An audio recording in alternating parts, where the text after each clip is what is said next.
And when you get some vertical stability, bring your legs together, and there you have it. You're upside down in a handstand.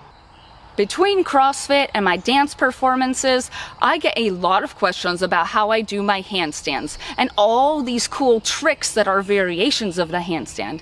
And this skill is super useful and a lot easier to learn than you might think, as long as you follow the right process. So right now, I'll show you some very simple yet super effective drills that you could do anywhere to learn a handstand. So let's get started. Now, the first thing that most people do when they're trying to learn a handstand is do the handstand up against a wall, and that can be useful as far as things like getting comfortable with being upside down and just getting a general idea of vertical alignment. But just doing the handstand against the wall will never allow you to do it without the wall, and it's because most people will either kick up this way and kind of throw themselves to the wall, where just boom, you're relying on the wall to make you vertical, and if the wall were not there, you would just go over every single time. Or you can kind of walk along the wall this way, but then you'd end up always being in this sort of tilted position and never truly vertical, and again, never practice actually holding yourself vertically upside down. So you can totally use the wall, but don't rely 100% on the wall. Do this drill instead. It's called insect with a broken leg. So what you do for this drill is that you put one foot on the ground and two hands, and you practice simply picking your heel up off the floor just a little bit. And you can experiment with the exact distance between your hands and your foot. They can be slightly farther, slightly closer. What this drill does is it gets you to start figuring out your ideal alignment between your hands and your foot for the initial kick up. This is basically the very first thing you do in a handstand. You're practicing the start.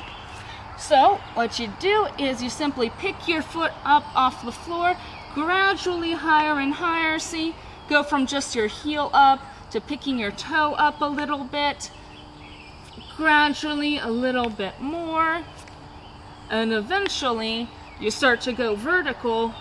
And when you get some vertical stability, bring your legs together, and there you have it. You're upside down in a handstand. And then to come down, you simply do that same kind of thing, split and down. And there you have it. Now, of course, it's not gonna happen all at once. It takes a lot of practice. But if you're consistent and you do this like 3 times a week for like 10 minutes or so, your handstand will start coming. So, some tips. Be sure that you are using your abs, your core as the prime mover to get your foot up off the floor. Do not rely on jumping your leg up, because if you do that, you're going to just topple over, you know. You won't have control. You're just like, I'm just jumping it up. You know, you won't be able to stop at vertical. So that's why we use our abs. See, your core picks your foot up.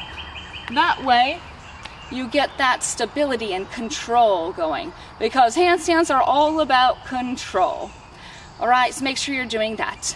And then also, as far as what your hands and shoulders do, so you want your shoulder girdle to feel really locked into position, this very stable. So make sure that your shoulders are not outwardly rotated. If anything, rotate them inwardly a little bit, because you really want to feel stable in your shoulder girdle. Right? And then you probably notice that there's some splitting involved, and you may be thinking, but I'm not flexible, I can't do the splits. Well, you don't have to be able to do a full split to do a handstand, but of course having some split flexibility definitely helps. Because if you're inflexible, then you have to kick up from here, and that's just a lot harder than kicking up from here, you see. If you can do a split, you're actually already a little bit closer to doing the handstand than if you were tucked in like this. So do practice some flexibility drills for your legs.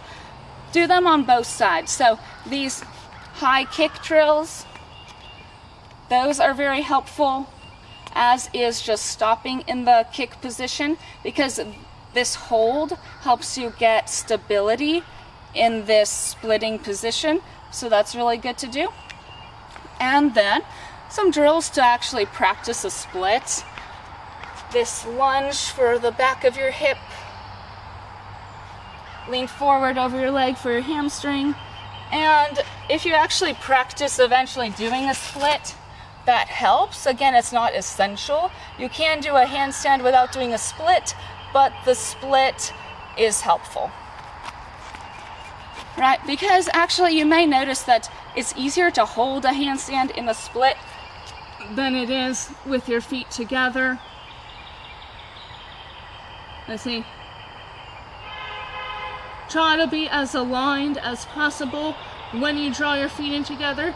Make sure you're not folding or arching, because those make it harder to hold, and also that your head is not sticking too far out. You want your head right between your arms, like ears between your arms, basically. And then one other really important point is to not flop around like a fish, because I know in CrossFit a lot of the time people do their handstand walks like this, because it's more, quote, efficient. I mean, yeah, you use a little less energy, but when you're flopping around, you actually use a lot more energy constantly getting up again. So, I mean, you'll see gymnasts being super tight, and it's not just to be pretty in their movement, it's actually very functional. Imagine if you want to stand on one foot this way versus this way. See, this is way harder to hold when you're flopping around. So just like in a handstand, be really stable. So you think, okay, kick up, keep your legs as straight as possible, get your head between your arms, and try to feel really, really well aligned. Squeeze your bottom, squeeze your glute muscles, squeeze your abs, and just work towards holding this longer and longer. But with the right alignment and the right progressive drills, you'll actually be able to hold that stable handstand freestanding a lot sooner than you think. So practice all of these drills regularly, and I promise you will see results. If you want to check out more of my performance, catch my other channel, Lilia the Inner Demon Crusher, where I show videos of my live shows with dancing and katana martial arts action. Thank you for tuning in today, and I will see you next time.